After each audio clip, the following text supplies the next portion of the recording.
Hello everyone and welcome to today's Lunch and Learn. I am here having a cup of tea, finishing my lunch. We do these at 12:30 live every single Monday. Just give some value, some free training for other workshops, webinars, or interactive sessions. So welcome everyone that is here live. If you're watching live, please ask your questions as we go through. This week's topic is selecting a serviced accommodation management agent. I'll bang through some slides. We've got some free resources for you. Always a nice little PDF workbook when we do these sessions. Now, I am eating my lunch because we do these at 12:30. They are lunch and learns. Guys, if you're watching on a replay somewhere on social media or our website or training academy, these won't be live.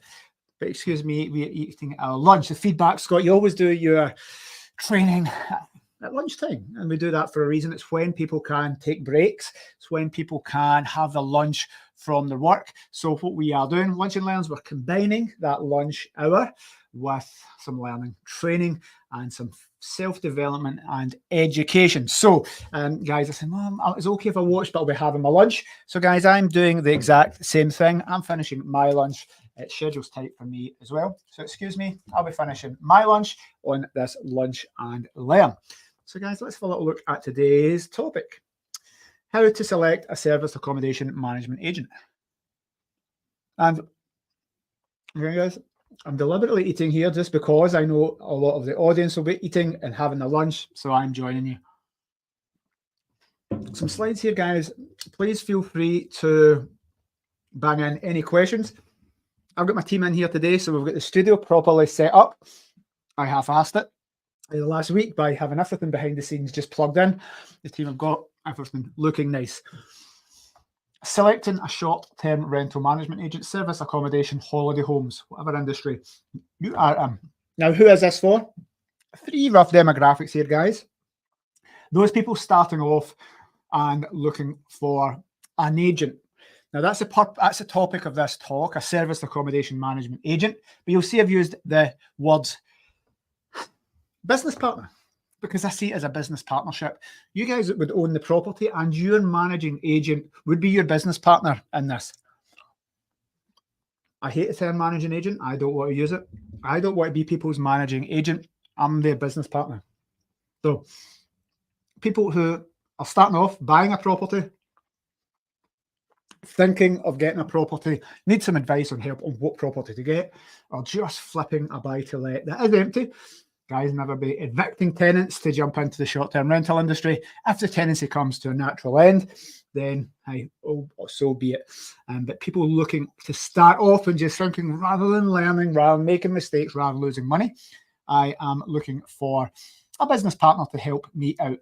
Next one are people that are currently self-managing and thinking the time is right for them to get a business partner. Again, I'm using business partner. I am not using managing agent. Listen, and we'll cover this. This isn't a way for people to use pillow. I want you to view your managing agent as your business partner. They will view themselves as a managing agent, but I want you to have a closer relationship to that. So if you're self-managing at the moment, we've seen lots of things in the forum as I record this. Short-term rental, holiday home forums, classic holiday home areas. People have self-managed for 15 years in some instances, guys.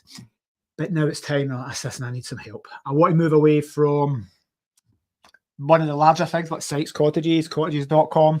Don't necessarily want to be naming other companies, but bigger marketing companies and move into somebody else. So there's people switching and that have been self-managing. It's been working a lot, especially after lockdown. Hey, the staycation boom has proved very, very great for some people.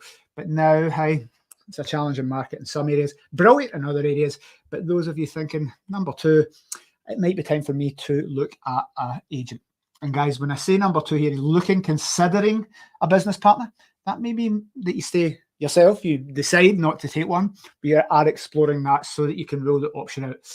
Number three, Indy looking at considering switching agents. Those three demographics, I'm going to give you a series of 12 different questions here, guys. Nice and simple framework for you to work through in a logical manner. For some people, employing an agent, a business partner, Simple. Just they do it all the time. They switch, they're not happy, they've moved areas, they've got a new property in a new area, they have to recruit a new agent. It's just part of being in business. For some people, it's a really, really intense process. So I want to make that nice and simple, give you guys a framework to get through and get the right information, whoever that company is. Now, we take these questions from our PDF. You guys can get a copy of this. It's an editable workbook. You can ask the things that we're going to cover here. We've pre-filled it out with pillows, and we're not here to pitch pillow today. And you can measure that against 3 agents. Ask these 12 questions in a formulaic approach. 1, 2, 3, 4. Get the information and then look at it side by side. Then you can go and verify whether it's right. There's a reason we take you through this process. Your short-term rental property may be your biggest asset. It could be something that's been passed down from generation to generation. I suspect, guys, that it's something you put a lot of blood, sweat, and tears into. It's going to take a lot of trust for you to pass that over to someone. So this is designed to give you the framework. And again, I've put business partner and I've put long-term there, guys. Long-term business partner. It's not somebody, oh, I'll give my agent a try for 3 months, see how we go on. You want to be building strong relationships. For a lot of people, if we take the classic holiday home industry, you people have put blood, sweat, and tears into this. They may have been doing the handovers, changeovers themselves, dealing all the guest communications, have built that business up to a certain level. Could be a super host on Airbnb. You could have, have top marks on Booking.com. You don't want to pass that over. Imagine passing that over to some slick marketer you've seen online and it goes wrong. You've all heard the horror stories, the business you've built up just been taken away by the wrong decision. And it's not necessarily that agent might not be bad. They could be great, but it's just not a good cultural fit for you. So there's lots of elements here in picking the best long-term business partner. I'm going to be very clear on this, guys. Full disclosure for those that just happen to be upon this, Pillow Partners is a short-term rental managing agent. That is my life. That's what we do. But this isn't about convincing you in any way to use Pillow as your agent. If you're going to use as you would be using us anyway, your mind's not going to be made up by this webinar. So that's kind of irrelevant to me. People may say, man, you're far too expensive. They're looking for a cheaper agent. They're looking for the cheapest agent they can find. This framework will help you. So it's not for us to push for business. I have had this management company since 2006, worked for another management company for 4 years before that. As I record that, that's 2 decades doing this. That's a lot of properties. Over that time, we've got lots of properties from other agents and seen the things that have went wrong. And how over those 20 years, we've lost properties to other agents, some when we made mistakes. So full disclosure there, we have had more properties off other agents than we've lost, but we have lost properties over the years for various reasons. And every single agent will have that. No agent is perfect. Guys, one of the biggest red flag here, if somebody says, I'm perfect, don't make mistakes, everything goes right. The short-term rental industry is very dynamic. There are a lot of working parts, guys. So when companies start up, very, very easy to make mistakes. As they grow, it's easy to make mistakes. One bad staff member. So look at this as a big picture when you're selecting your agent. Because if you go on to one review platform, and this isn't about online reviews, guys, none of the 12 steps here are, the agent in your local area could have a great reputation on one platform and a bad one on others. So pick the agent that you feel is right for you. I'll put this slide up big. You may go through this process, speak to some agents and discover this isn't right for you. Using an agent isn't right for you. Any good agent should, if I take us as a case study, maximize income, reduce stress, and free up time. That's the 3 elements of value we deliver. But if an agent can't do that, then don't use them. For example, you're right next door to the property. You have a booking source direct. Let's say you're a nurse and you have the local hospital giving you like locums and you don't need them. You're near an airport and you're a pilot and you have you don't mind doing it. You've automated it. You've got 100% occupancy, 100% great reviews, everything's and you love going and doing the changeovers and guests. You may not need an agent. So this process will clear it up in your mind whether having an agent is right for you as well. So guys, moving on. Here's some questions on how to select agent. Guys, these questions, some may seem like duplicates, but we are asking a question first. So this is a nice process because there's lots of marketing out there, guys. Lots of people saying, I always use the example, hey, I'm a UK-wide property management company. Yes, I'll jump on and manage your property anywhere. Yes, I'm a big company. The guys out there staying with their mum, they don't have a car. They're working for their kitchen table, and I'm not saying that's a bad thing, but they're claiming to be UK-wide property management companies when it's only them and they live with their mum from their dining table. That is not a bad thing. I started from my dining table, and so I'm not criticising that in any way, but you want to be fully aware if you've been told one thing, whether that it's accurate to deliver that. I've got a big, massive team. Yeah, it's a great team. Turns out it's 2 part-time VAs in the Philippines. That is a lot different of an operational capacity to manage your out-of-hours calls than perhaps a big UK-wide company. So I'm using some examples there. Guys, feel free to go through, pop a question wherever you're watching. This software should pull it. I can pull it onto the screen. So if you're putting a question in, I can pull it from LinkedIn, Facebook, or YouTube and put it onto the screen. Let's crack on to the questions. Number one, how long have you been in the industry? This is a nice, simple one. And it is a mixture between number one and number two. Just ask. I want you guys to write the answer. And again, if you're going through and using our checklist, the first question here is ask, how long have you been in the industry? That answer always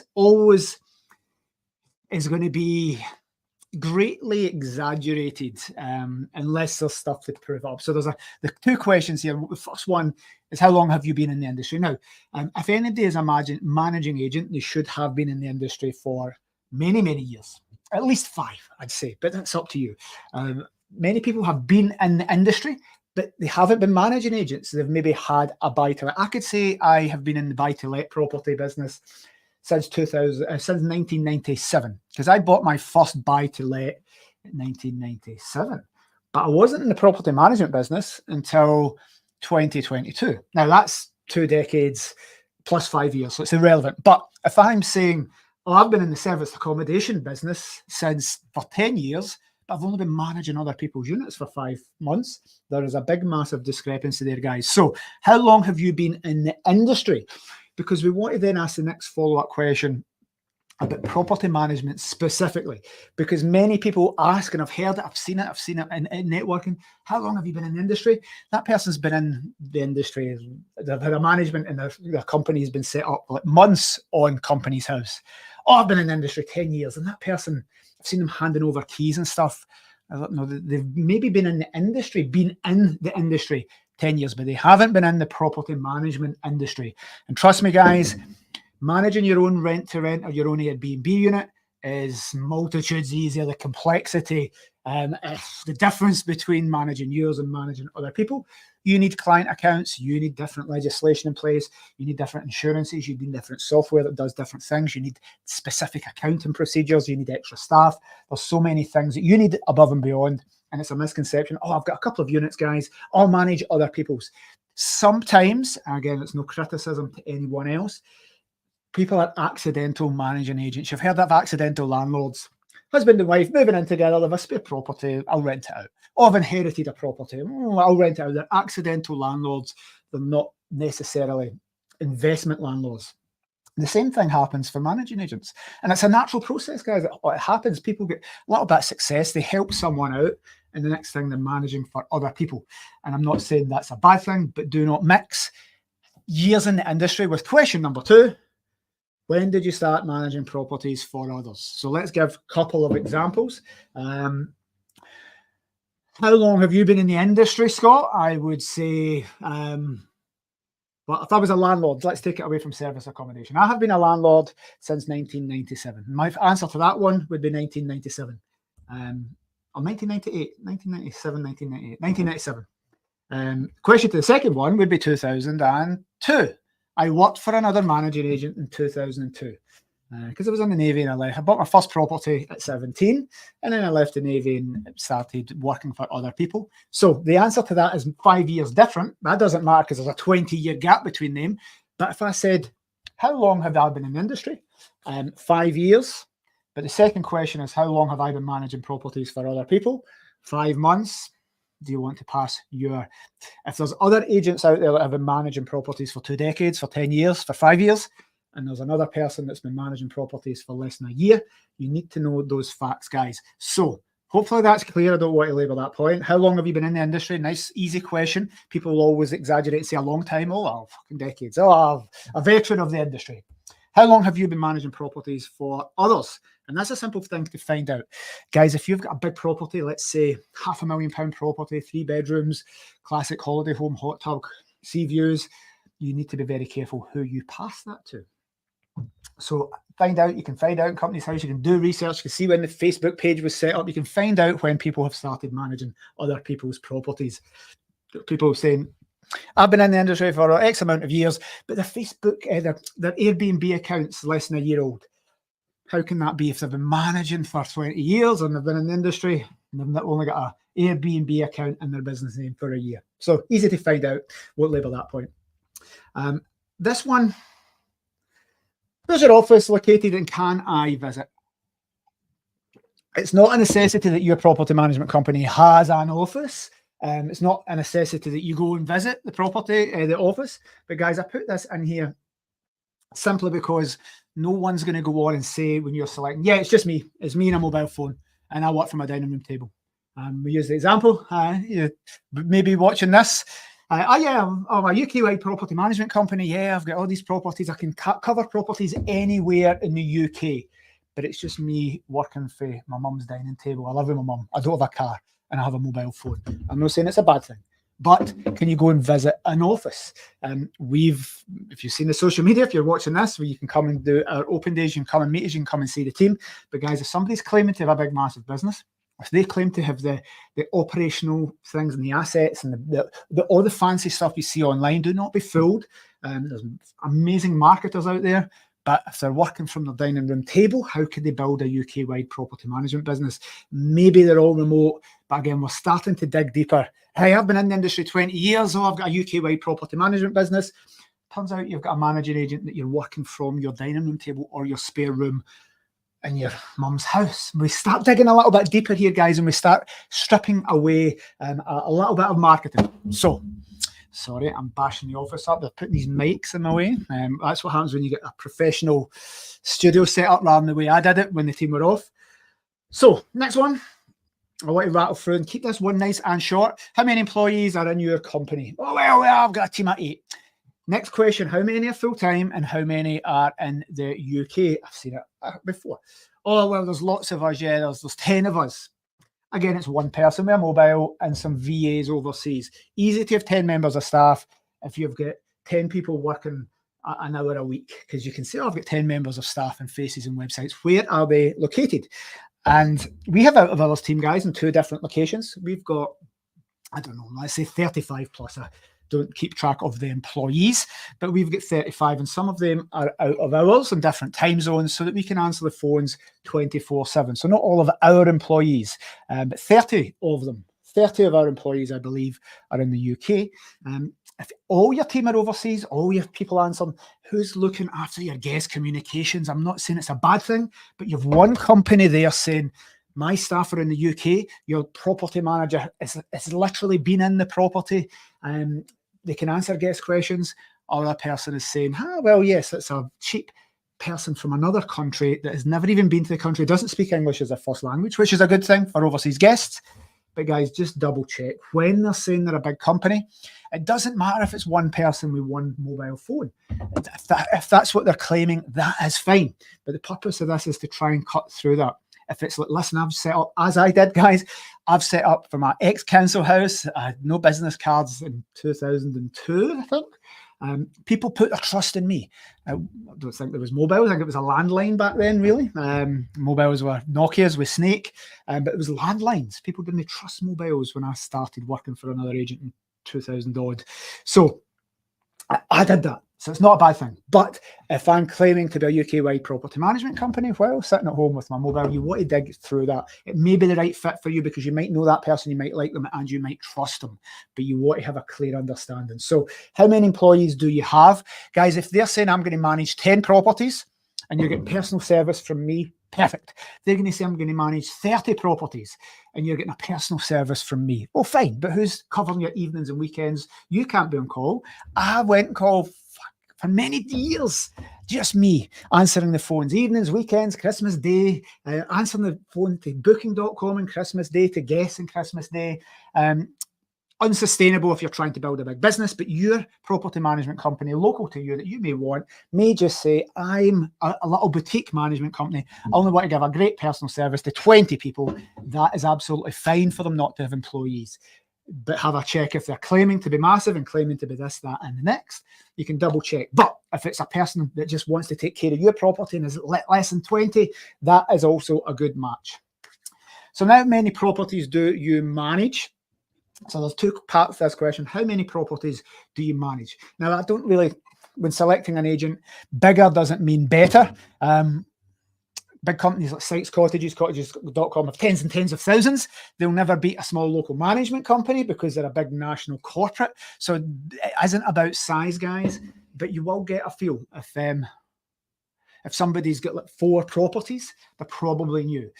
It's not a bad thing, but they are new. If somebody's got 10, 20 properties, not a bad thing. But if somebody's got hundreds and hundreds and they've got staff and resources, the larger you scale up, the more margin you have to reinvest back in out of hours team to get the best software, to get customer service team answering phones evenings and weekends. So always ask people, how many properties do you manage? Because it's an indicator on how many team they will have backing up for you. So question number 1 is, how many properties do you have? And I'm going to take the example and I'm going to say 50, right? Good size for a small local property management company. Great. The next question, how many of those properties are yours? Now, you might think, well, that's a strange question, Scott, but many, many times, and I'm taking about 2023, I could name 200 agents. I've seen 200 agents pop up that have more properties that are their rent-to-rents than the clients that they manage. Why does this matter? Guys, if they're managing properties for themselves, let's say it's a nice split. Let's say they've got 25 rent-to-rents that they control and 25 client units for other people. Then what happens when a £50,000 corporate booking comes in? Do they take your property and put it in and get 10% for it? Or do they put it in their own and get 100%? Because if it's theirs, it's no management fees. They get every single penny of that. And I'm not saying they will or they won't, but guys, I want to ask you, what do you think would happen if somebody has their own units and managing yours and a direct booking come in? And direct booking is the bread and butter. It's what managing agents should be doing to deliver value. What do you think will happen to that £10,000 booking? Will they leave their property empty and lose 100% of that income, or would they give it to you to get 10% of whatever they're charging, 15, 20? It doesn't matter. It's not an answer I can give, but I want you to ask.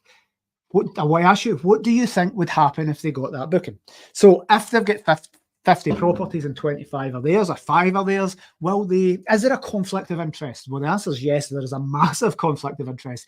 And you ask them, if you get a direct booking in or if a property comes in, would you put them in mine, yours? And they say, yes, of course I would put them in yours. I would leave ours empty.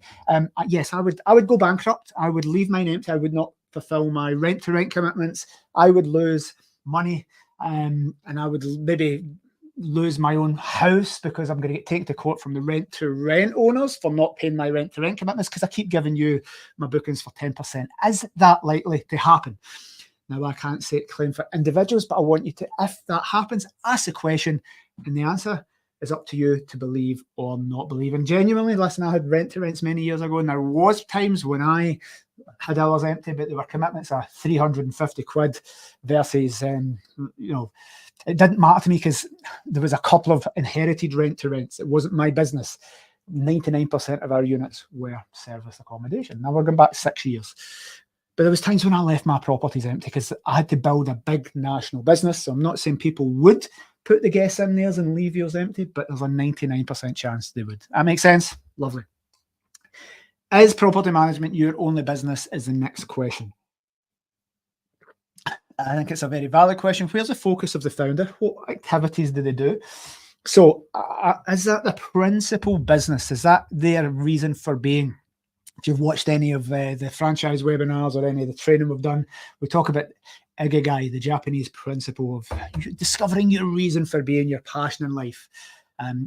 is this just one of a couple of strategies that they are doing? Is it the main business? The person that's running the business, that drives the culture, the strategy, the values, perhaps is involved in the team training, the team recruitment. Where is their focus? Is it a little bit of money? Is it sourcing? Do they have a cleaning company? Do they do property coaching? Are they a mentoring company? Is it one of maybe 5 different income streams? And in all the property education and training, you'll see a business should have multiple streams of income. It's a very smart thing to do. But again, personally, if I was picking a managing agent, I would want them to be a managing agent. I don't want them to be doing coaching and mentoring and training up all the people around about me to get my bookings. I want their loyalty to be to me. I don't want any conflicts of interest. So I don't want I wouldn't want my management company being my cleaner, because it makes no sense. Counterintuitive, might seem sensible, but guys, if somebody's got a cleaning business and they do property management as a feeder to get cleaning business, the main focus is the cleaning business. It's not service and this. My life is in that. My whole financial future is in Pillow. So I can say that with confidence that this is our main business. It's all we do at the moment. We just manage people's properties. We are a short-term rental management company, and we have been since 2006, and I think we'll be continuing to be for another 20 years. So is it their only business, or is not necessarily the businesses are founder-led, guys, the leader, the person that's recruiting, that's driving the strategy and the vision? Where is their focus? Are they going to come in and do a meeting a week? Are they too busy training and mentoring? Are they doing other things? I'm not saying that's a bad thing, but guys, you want to know this. Is this just a sideline for the person that's making my promises? What software do they use? This is a nice one for us, and I probably wouldn't have asked this, got people to ask this a year ago. Sorry, a few years ago. The best property management software is right expensive. When we were growing, we could not afford the best property management software, the best plugins to get automated pricing, all the nuts and bolts. And it turns out when you start getting all these plugins like pricing software and analytics, it costs more than the property management software. And for us, more than 10 grand a month just to get software for running the business, more than that. But that's a lot of money. And smaller agents, just the margin isn't there. If a small agent's charging 10%, the margin's not going to be there to get the best property management software. The beauty of scaling up, however, guys, is that, hey, the more properties you get, the larger you are, you can invest all that money back into the business. So we couldn't always afford the best property management software. Proud to say we do now, try and get the world's best on everything, but it's only economies of scale, and it's the largeness of the business that allows us to do that. Why does that matter? Some people have principal partners, or whatever you call it, with Airbnb, Booking.com, etc. The integrations are the best you can get, rather than integrations that may affect the algorithm. Some property management and channel managers don't go to as many places. The direct booking website isn't good. So there's lots of challenges with some of the cheaper ones. Also, when people make the jump from managing their own units, maybe they've got a portfolio of rent-to-rents, for example, they've got 10 rent-to-rents, and say, yeah, I'd love to do this for other agents. I'd love to do what I'm doing, get my success for other agents. The property management software you've always used may not be suitable for agents. There's a big jump, and there's lots of different features. So when we're looking at property management software, there is only really a handful in the world that we could use, because they need those features, proper accounting, because you're managing properties for other people. Loads of property management softwares out there for you managing your own properties. Nice and easy. There's a massive choice, but to make that jump, a lot more expensive, complicated, and it takes a lot more time to master. Do you have 24/7 guest support? Now, back in the early days, in the first years, it was me on a mobile, and that was fine until we scaled up over 30, 40 properties. If we take just an example, let's see. So each one of these being a Pillow Partners staff member. Liz in Lancashire, Emma in Glasgow, get people down Bath, Bristol, Cornwall, Kent, all these places, they would manage a portfolio of properties, an individual property portfolio in their area. So we segment it. But if they had to manage everybody else's, well, that is a lot of properties, guys. So you want to make sure that there's out of hours guest support. So we have all these property managers across the UK managing their stuff. but we also have an out of hours team. I'd like this to be an evergreen presentation, but I'll give a number. I think we've got 14 people in the CX team, customer experience. All their job is to answer phones to guests out of hours in evenings and take payments. The property managers all do it during the day, but if they're on holiday, there's procedures. They're all linked to the phone. They click a button, it comes to our team. They'll be out there when the Wi-Fi is in a few days. So customer service team there, we've got a customer service manager and Mark. They get training, they do shifts. There's always somebody there 24/7, anytime, evenings, weekends, Christmas, bank holidays. So it is super important. That is a massive cost to our business. And having that big team of 14 people, they're just there to answer phones. They're there to deal with guest inquiries. They're there to answer questions on Airbnb so that that algorithm pushes you up as a good host for replying. If someone's an employee for a company, for example, and they shut at 5 o'clock on a Friday, all your problems are going to start at 5 o'clock on a Friday. People booking over the weekend, and by the time that staff member comes in the Monday morning, they've not done anything, and Airbnb's punished you for taking too long to get back to that guest. So some examples here of why it's important, and awesome. I've put get details, guys. Yeah. We've got 24-hour guest support. Who? Oh, well, a VA in the Philippines. Well, great. Well, we've got some VAs in the Philippines that help us with various things, but you need to get details of this, guys. If you don't care about out of hours guest support and you've got people just check in before 4 and it's all going to run well, then fine. You might not care about that, but if you do want your guests to get the best possible service, you do want your property to get the best possible service, you need to hear what they're doing. A couple of VAs in the Philippines probably isn't going to cut it. If they've got a small boutique agency and you're happy with that, then fine. But as long as you're 100% okay with that and you know that. But these having a big national company and there's just a couple of VAs, that's customer service level is not going to be there in comparison to somebody that has a much larger team. How do you get direct bookings? Guys, the agent's not going to go and tell you how they get all their direct bookings and give you everything. They're going to be very cautious about that and say, well, I'm not going to list off every single platform and every single thing, because they'll not want you to just go and get that yourself. But direct bookings is the holy grail of hosts. We don't want to be using Airbnb and Book.com and paying them their 18%. We don't want the big corporate booking companies 30 and 60-day payment terms. We want our own direct bookings coming from social media, contacts, past guests, databases, all the things that agents would do. And this getting direct bookings is a long-term process. If you speak to any long-term agent that's been in the market 10 years, it takes a while to build that up. You can do some social media. Again, we've got the web developers full-time, we've got social media, we've got Maria doing Facebook ads all the time. Robbie's a videographer and graphic designer. Milo does the websites and the SEO. We've got companies coming in and helping us. Lots of money and lots of resources to get direct bookings. If it's a company not charging a lot of money and they're new and they're offering a discount to try and build their database and they're doing it on the cheap, there won't be the margin there to invest in direct bookings. So what you're losing perhaps on management fees, let's say I don't want to pay Pillow 20%, this guy's doing it for 8%. Cool, but there's no margin at 8%. That business should not be operating at 8%, guys, unless they've got really amazing properties. But as a market as a whole, for all these different areas, 8% doesn't give you margin to get extra team members, and that's just the reality of it. So these team out there, for what you're saving in management fees, you may be losing in direct bookings, because if you're saving 10% on management fees, but you're paying an extra 18% for all your bookings coming from Airbnb rather than direct, you're 8% down for trying to save money. Does that make sense? Cool. And the last one, I think it's 12. Yes. Lovely.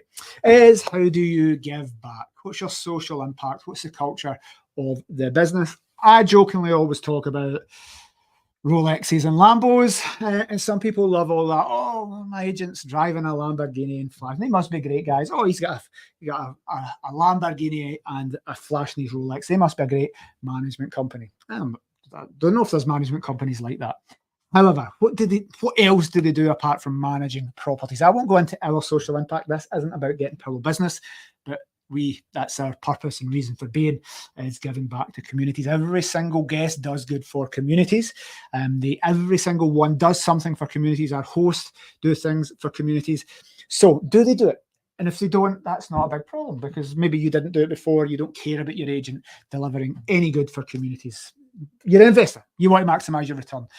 Whatever the agent does to help homeless people, or give funding to help domestic violence, or helping children with cancer, none of these things may interest you at all, because how you do other charitable activities in other parts of your life. This is a holiday let, and it's a holiday let only. It might not interest you, but if in any way you want to use your property for good, we'll ask what that agent does.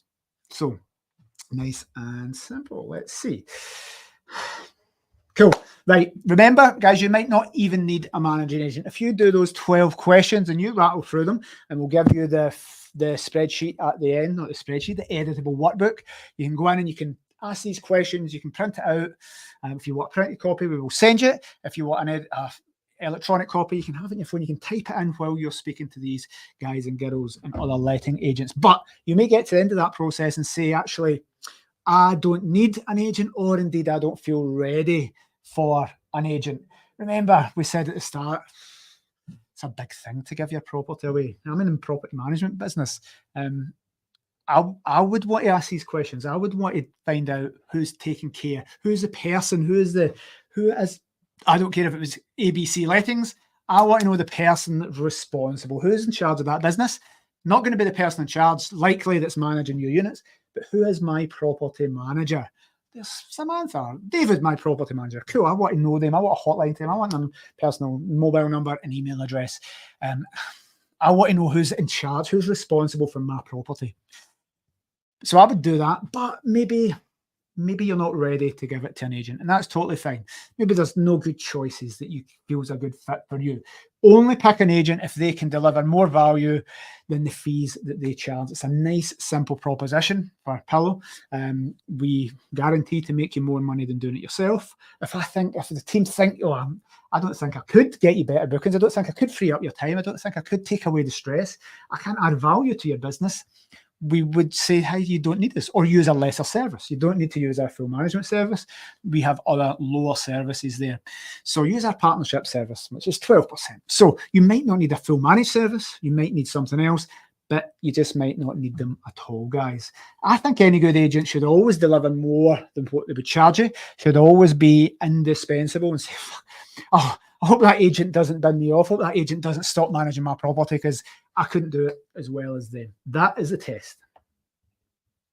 So, guys, I'm moving on to the last final segment here.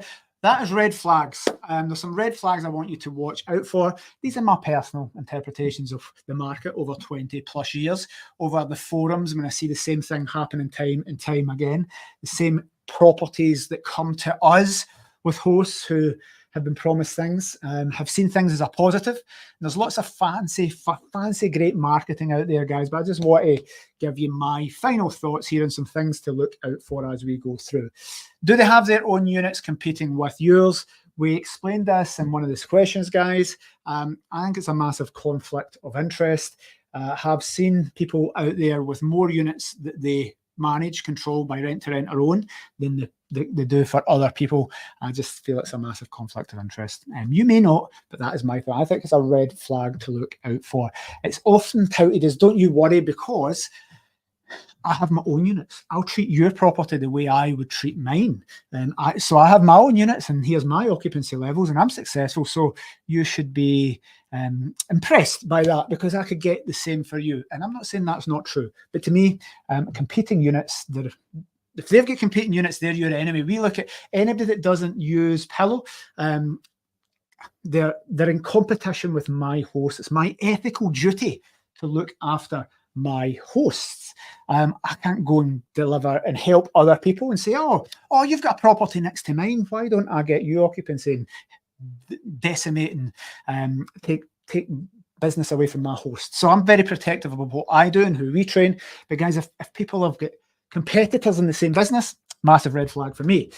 Next one. Listen, we said in one of the questions, are you a management company, or are you something else that does property management? Is this only a sideline to coaching income? Is it a sales generator? Is it a lead funnel? Do they do coaching and property management? Well, they're coaching your competitors. You're sitting in a room with you, and they're training your competitors in the same area to get business. They're using their skills and knowledge. So again, if I had to take my skills and knowledge as been in the industry for 20 years, I'd like to say one of the most experienced in the industry. And you're a host of mine, and I'm saying, I'm coaching and mentoring the other guys in your street. Yeah, they properties that are in the same block. Yeah, I'm coaching and mentoring for them to get your bookings. Massive red flag. If you don't see that as a red flag, guys, you think, yeah, they're coaches. They know what they're doing. They're training up all my competitors. That company won't ever train my competitors. That company will. And I want to go with the company that's training up random people to steal my bookings, that my enemies. Then if you don't see that as a red flag, that's up to you. Cleaning companies. Good. By the way, vertical and horizontal integration, it's a principle. I learned it in an MBA. I learned it in my management degree. Buying up other businesses, having different parallels and multiple sources of income. A cleaning company. By the way, there's some great managing agents what have cleaning companies. So I'm not criticizing it in any way, but you do need to be careful. You do need to see if your managing agent is also your cleaning company, do you know you're getting the best price? What happens if the cleaner fucks up? Now, if a cleaner makes a mistake in ours, we get the money back. We get rid of the cleaner and get a competitor. Will a management company sack the cleaner if they're the cleaner? Will a management company phone and say, oh, you wouldn't believe it, there's a mistake made and I'm not going to charge you to clean. I've taken £100 off the cleaner. They're not going to do it. Is it in a cleaning company's interest to get you a 5-year booking with no cleans? Let's say a 1-year booking. If they've got a 6-month booking, would they give you it? Because I'm not going to get the clean, because they would do their own cleans perhaps. If they've got a 6-month booking that didn't need any cleans, they will make more money from the cleaning than management. Again, I'd love a cleaning company, guys, because cleaning companies make more than management fees. Cleaning companies make more a month than a lot of owners. So would they be putting long-term bookings in because it's going to decimate their cleaning business? Would they be admitting mistakes? Are you getting the best value? Are they ever going to say that there's a problem that's causing you bad reviews because their cleaners have let them down? Whereas a managing agent is independent, we are happy to sack cleaners if they're not doing their thing. I'm not saying there is a conflict of interest, but there's a good likelihood. And if I've explained that right, guys, hopefully you can see what I mean. Number 4, I think that's the last one, guys. History of jumping from sector to sector. I did a Facebook post and it was like, Scott, why would I use your company versus these other companies? And I put all the years from 2006, 2007, 2008. That's what's that, 18. And it was owned a management company. 2006, owned a management company. 2007, owned a management company. 18 lines to this year, 2024, owned a management company. And we did a little fun thing. Well, what about this other person that's cheaper? Had no experience in property industry, Deal sourcer, then trainer and mentor, AI consultant, crypto consultant, then managing agent. They had 1 year of experience as a managing agent versus like 18 years consecutively. Now, I'm not saying somebody starting a managing agent is going to be bad. I am not saying that. But if they've got a history of jumping from, what did you do? Oh, I was a trainer and coach. Oh, I did deal sourcing. Oh, I was a mentor. Oh, I was I was in crypto before this. Oh, I did refurbs. I'm now an agent. Well, how long are they going to be an agent? Because not about how long they've been going, guys. It's all about how long they will be going. Imagine them getting a new property on, setting up everything like Airbnb and Book.com accounts, and then they decide to exit or it goes wrong. So it's not about how long people have been in business. It's really about how long they're going to be in that industry. And the best indicator of that is how long they've already been in the industry. Have they changed? Is this a 5th iteration of property? Are they going to be an AI consultant next year? Are they going to be back to crypto? Are they going to be doing deal sourcing? Are they going to be doing social housing? People that, that's it, I'm going to build the best service accommodation management business. I'm going to white pillow out. Yeah, listen, that's great. Best of luck. Love a bit of competition. It sharpens us. And they've all left to be social housing sources. So, guys, jumping from sector to sector, not necessarily a bad thing, but where do you put in your future? The company that's been there for 20 years and will be there for 20 years, or the company that's been there for 20 months and is likely to fold that company, go onto company's house and say, wait a minute, this guy's had 7 limited companies in 3 years. So, not saying that's not accusing anybody. It's a random thing, just something you need to check. Number 5, there's our last one here. Do the badmouth competitors and show poor character? One of the lowest things, listen, in the days of visiting properties, I would walk in, estate agency, lettings, serviced accommodation. Most people will get 3 agents. You'll be walking in as your competitor walks out. That happens. That is the nature of business. There's a professional courtesy. And what do you think of that last agent? And if I went in, no, they're fucking scammers. No, they're the bastards. No, you wouldn't, let me tell you some gossip. You wouldn't believe this. Oh, no, I wouldn't use them because a year ago, no, I wouldn't use them. Now, that just shows weakness on your part, guys. Not you guys, but if you're a host and somebody's like, listen, I can only, my team, I will say, I can only tell you what we can do. I don't want to comment on other companies. That's up to them, but I don't know. Seem great to me. I'll know the founder. They're great guys. Can't comment. Don't want to comment. I can tell you what we deliver, and you can make the choice. Nice, simple thing. And hopefully, if you've ever came across our staff, they should say the words that I have trained them. Listen, it's up to you. Get in where you fit in. Go where you feel most at home. That's a nice, simple thing. I don't care what any other company's doing. I'm not going to badmouth them. It's irrelevant to me what they're doing. I can't control what they do. I can control what I do, and I can control what my team do. It's nice and simple. Get in where you fit in. Where do you feel best? What company do you feel at home? Who would you like to be a business partner with the most? But when you see people going in and giving companies a hard time, to me, a massive red flag. And it's great because it gets us a lot of business. It does get us a lot of business. Yeah, that other person was quite nasty. And of course, they've been in business 20 years. There's always going to be some unhappy stories of somebody across the line. There'll be reviews of guests not being able to get in a property. The reviews slate and pillow because they got a 1-star because the cleaner let us down. Things out with our control. Things where my team have let them down. Things where I have let them down. 20 years in business, you will get this. 1 year in business, you will get this. And people use that all the time. So underhand, sneaky tactics to get business over other agents, I think shows character. So the last sentence there, shows poor character, is my words. Guys, just be careful. If that person is bad-mouthing and being disrespectful to somebody else, especially other hosts, they may be disrespectful and bad-mouth you if you decide to leave as well. Colin, very honest presentation. Yes, Colin, thank you. Very honest presentation. Guys, I've done this not to get business. You can go on to find us on social media. There'll be hundreds of bad reviews. There'll be thousands of amazing ones, but there'll be some bad reviews. We've been in business a long time. I've made a lot of mistakes. I feel just this year we're getting it right. Even up to last November, we weren't perfect. Again, anybody using this process on us and researched us would find some unhappy reviews from customers, 100%. Hopefully it's all that these days, not as many, but guys, the nature of the business, and that's why I said at the start, it's a great point, Colin. This isn't go and check their Trustpilot or check their Google reviews. Any letting agent in any spectrum of lettings will get bad reviews. Airbnb people get bad reviews when they've been nothing but perfect. Because we got a 1-star review because somebody stood in dog dirt in Glasgow. Somebody gave us a bad Trustpilot review because they didn't like the property being used for serviced accommodation. It was a neighbour. They've never stayed. They've never experienced us. So any agent's going to get all these bad, spurious reviews. In fact, any businesses, but Airbnb type businesses will, because neighbours hate it, because guests would say, I had to cancel a booking a day before and I wanted a full refund. So don't go on reviews, guys, or look at the reviews and take it with take a view on it. Oh, there's loads of 1-star reviews saying the guest says they're horrible. Don't judge agents on that. And I mean other agents. Everything we've just said here, guys, do not judge agents on just reviews alone. And that's why I didn't put it into the presentation.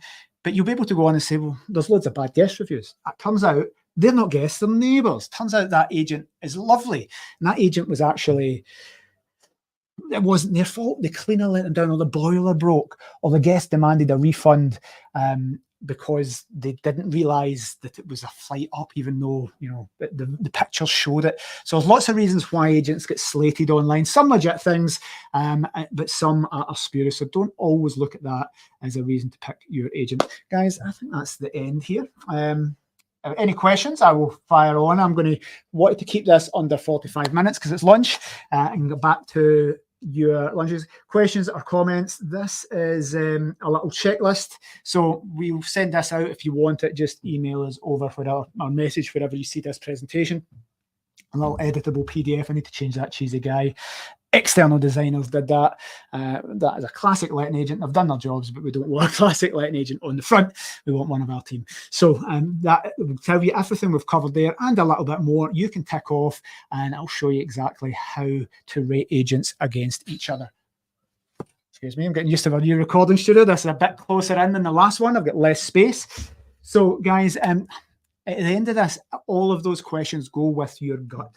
Go with the ones that you feel is going to best represent your business. And I said at the start, it's not about pillow. Guys, not everybody wants to use us. We're over expensive, but we're definitely not the cheaper. We're not a budget one. We may not have a property partner near you. We do want to grow that so that we're never more than half an hour from anywhere in the UK, but there's big bits of the UK we just don't cover. So you may need to use another agent. You may just not want to use us. You may not get on with our property manager, because I happen to found the business, but I don't manage the properties. All the different team do. So guys, you just might not like one of the property managers. You might like somebody better. There might be a chip where you think, I need to give my sister-in-law, my friend, or that person gives me lots of business, I need to use them. But make sure you know what you're getting into. And guys, thank you very much. And if you are watching on the replay and watching in the training academy or wherever you may see this when it's not live, if you have any questions, please fire them over. Thank you. For those watching live, thanks for the interaction, guys. Enjoy the rest of your lunch, and I will see you next week.